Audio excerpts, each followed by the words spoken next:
Welcome back. Actually में क्या है ना, वर्ब का पहला फॉर्म और वर्ब का पांचवा फॉर्म क्या कहा बाबू, V1 और V5। इसका कॉन्सेप्ट क्या है, इसका जड़ क्या है, इसी की जड़ पर काम करना है। कहां यूज होगा, कैसे यूज होगा, जहां यूज हो गया सेंटेंस क्या बनाएगा, टेंस क्या बनाएगा, V1 कहां यूज होगा, V5 कहां यूज होगा। आज इसका पूरा जड़ दे दूंगा, कॉन्सेप्ट हिला दूंगा आज। इधर ध्यान दीजिए, मैंने क्या कहा, V1 और V5 ये दोनों जो है, ये दोनों क्या है, ये दोनों तुम्हारा प्रेजेंट फॉर्म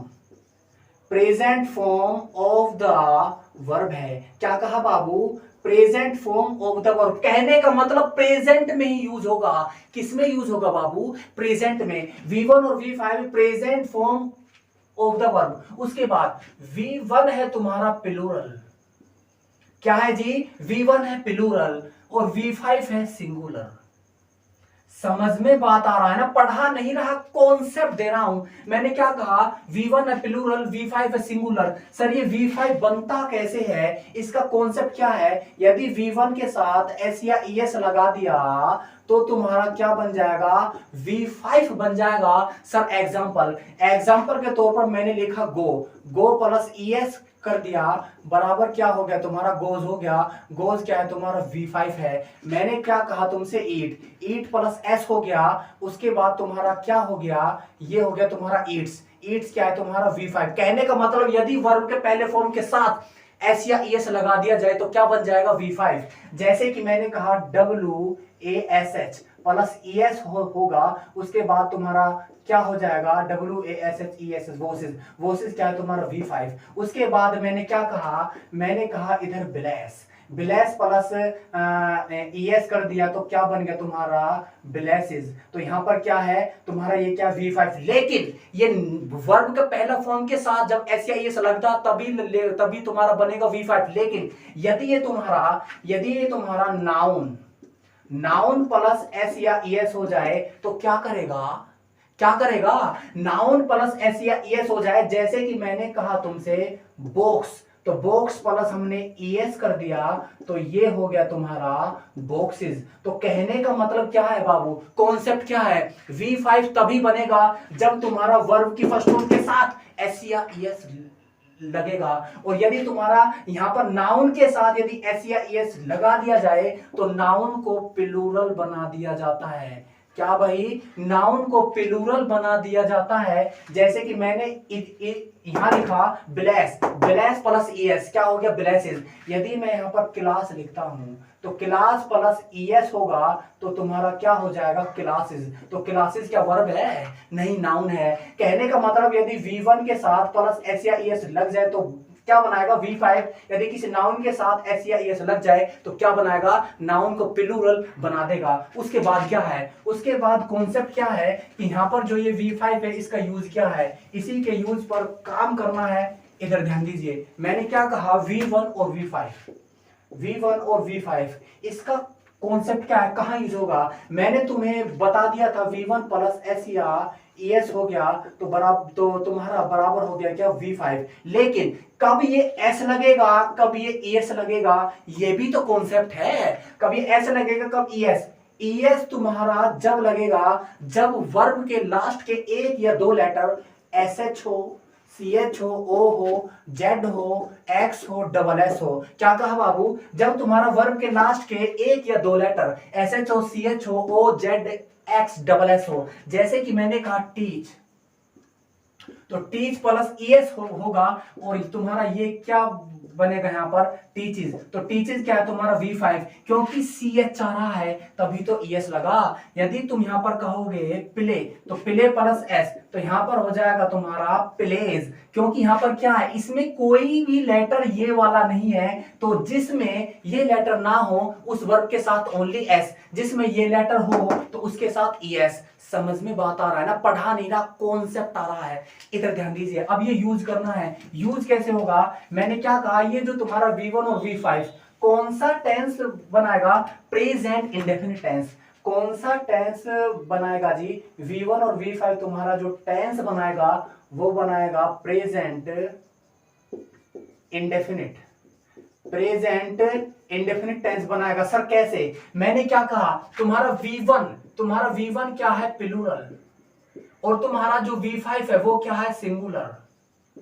कहने का मतलब V1 क्या है? Plural, V5 singular. इसका मतलब V1 प्लूरल है तो प्लूरल ही सब्जेक्ट चाहिए। क्या चाहिए? प्लूरल ही क्या चाहिए? सब्जेक्ट। उसके बाद यदि V5 सिंगुलर है तो तुम्हारा सिंगुलर ही सब्जेक्ट चाहिए। कहने का मतलब V1 यदि प्लूरल है तो प्लूरल सब्जेक्ट, और V5 सिंगुलर है तो सिंगुलर सब्जेक्ट। अच्छा, जैसे कि मैंने कहा ही, सी, इट, या फिर एनी वन नेम हो गया, राम हो गया, या फिर तुम्हारा कोमल हो गया। इन सब के साथ क्या आएगा? तुम्हारा वर्ब का पहला फॉर्म, सॉरी पांचवा फॉर्म। क्यों V5? क्यों? क्योंकि V5 तुम्हारा सिंगुलर है। सिंगुलर वर्ब तो सिंगुलर सब्जेक्ट। उसके बाद मैंने क्या कहा? आई यू वी दे, या फिर any two name, Ram and Mohan,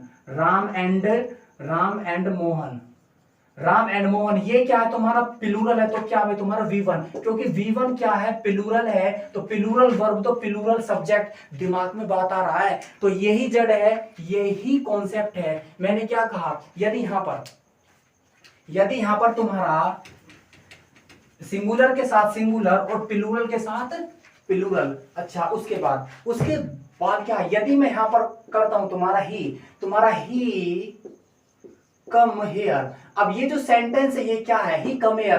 तो तुम्हारा ही सब्जेक्ट क्या है? सिंगुलर है। क्या कहा था अभी ये बताया था, ही सी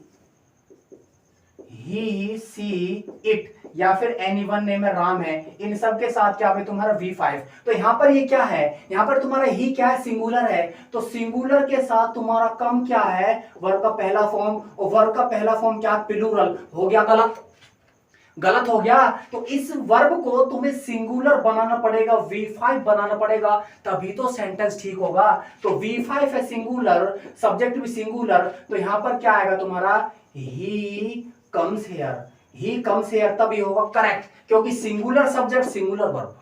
समझ में आ रहा बात? उसके बाद मैंने कहा यू गो टू दिल्ली, यहां पर मैंने कहा you go to Delhi. You क्या है? प्लूरल है। ये क्या है तुम्हारा? गो क्या है? तुम्हारा वर्ब का पहला फॉर्म है, ये भी क्या है? प्लूरल है। तो सेंटेंस ठीक हो गया। यही कॉन्सेप्ट है, यही जड़ है। You go to Delhi, sentence ठीक क्यों हो गया? क्योंकि यू तुम्हारा प्लूरल है और गो तुम्हारा प्लूरल है, तो प्लूरल के साथ प्लूरल ही तो होगा ना। जड़ दे रहा हूं, जड़। यही कॉन्सेप्ट है, यही क्या है? जड़ है। उसके बाद मैंने क्या कहा? यदि कोई सेंटेंस ऐसे हो, जैसे कि मैंने कहा यहां पर Ram eat food.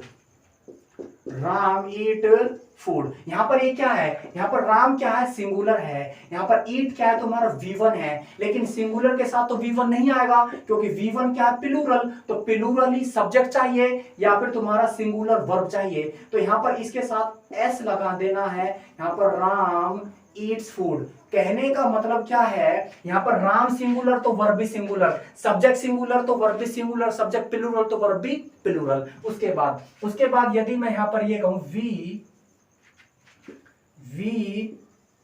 Reads a book, यहां पर क्या क्या कहा? We reads a book. तो वी क्या है? तुम्हारा प्लूरल है। रीड्स क्या है? तुम्हारा V5 है। तो V5 क्या है? तुम्हारा सिंगुलर। तो सिंगुलर के साथ प्लूरल गलत हो गया। तो यहां पर जब प्लूरल, तो इसको प्लूरल ही बनाओ ना। यहां से S हटा दो। क्या कहा? S हटा दो। तो यहां पर ये क्या हो गया तुम्हारा? अब हो गया V1। तो V1 भी प्लूरल और ये भी प्लूरल, सेंटेंस ठीक हो गया। यही जड़ दे रहा हूं, यही कॉन्सेप्ट है। उसके बाद यदि इसका नेगेटिव सेंटेंस पर बात करें तो नेगेटिव क्या होगा? नेगेटिव में यहां पर देखो, यहां पर सबसे पहले लगेगा तुम्हारा सब्जेक्ट के बाद आ जाएगा कोई भी हेल्पिंग वर्ब के बाद आ जाएगा तुम्हारा नोट के बाद V1, उसके बाद क्या? Other word. हेल्पिंग वर्ब होगा तुम्हारा डू और डज। क्या होगा? डू और डज। लेकिन कॉन्सेप्ट क्या है? तो डू तुम्हारा क्या है? प्लूरल है। डज क्या है? सिंगुलर है। Do plural, does singular. इसका मतलब आई यू वी दे, या फिर एनी टू नेम है। यहां पर राम एंड कोमल, राम एंड कोमल, इन सब के साथ क्या लगेगा, डू लगेगा, क्योंकि डू V1 है तो सब्जेक्ट, यदि वर्ब तुम्हारा प्लूरल है तो सब्जेक्ट भी तो लेगा ना प्लूरल, यही तो बताया था। उसके बाद क्या है, जो तुम्हारा डज है, ही सी इट, एनी वन ने दिया यहाँ पर, कोई भी राम दे दिया तो यहाँ पर क्या होगा, डज। तो तुम्हारा डज क्या है, V5 है। क्यों सर, ES आ रहा है तो ES वाला तुम्हारा क्या, V5, तो V5 हो गया तुम्हारा सिंगुलर, तो सब्जेक्ट भी तो लेगा ना सिंगुलर, यही जड़ दे रहा हूं, यही कॉन्सेप्ट है। प्रेजेंट इंडेफिनिट टेंस को दिमाग में भर लो। यहां क्या कहा, अच्छा अब इसको मिटा रहा हूं, यहां से देखना एक बार। अच्छा यहां पर क्या कहा, सब्जेक्ट सिंगुलर तो डज, सब्जेक्ट प्लूरल तो डू। अच्छा यहां मैंने कहा I does not play match, I does not play match, कहने का मतलब आई क्या है जी, आई प्लूरल है, डज क्या है, सिंगुलर है, गलत हो गया।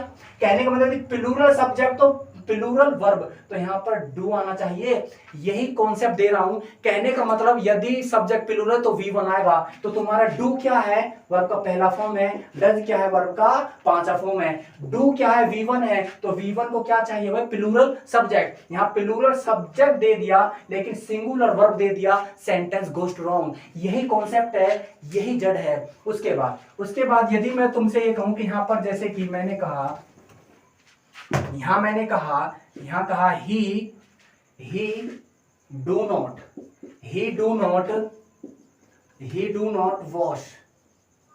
Wash clothes, he do not wash clothes. अब यहाँ कॉन्सेप्ट क्या है, यहाँ ही क्या है, सिंगुलर है, ये डू क्या तुम्हारा V1 है, गलत हो गया। यदि सिंगुलर सब्जेक्ट है तो V5 आना चाहिए ना, तो तुम्हारा इसको डज करना पड़ेगा। क्या करना पड़ेगा, डज करना पड़ेगा। सिंगुलर के साथ सिंगुलर, प्लूरल के साथ प्लूरल, सब्जेक्ट के जस्ट तुरंत बाद, मैंने क्या कहा, यदि सब्जेक्ट के जस्ट तुरंत बाद यदि तुम्हारा V1 आ जाए, V5 आ जाए, कोई भी दुनिया का सब्जेक्ट है, सब्जेक्ट के जस्ट तुरंत बाद V1 आ जाए या फिर V5 आ जाए, कौन सा टेंस बना देगा, प्रेजेंट इंडेफिनिट टेंस बनाएगा। कौन सा टेंस जी, प्रेजेंट इंडेफिनिट टेंस। जैसे कि मैंने कहा तुम्हारा आई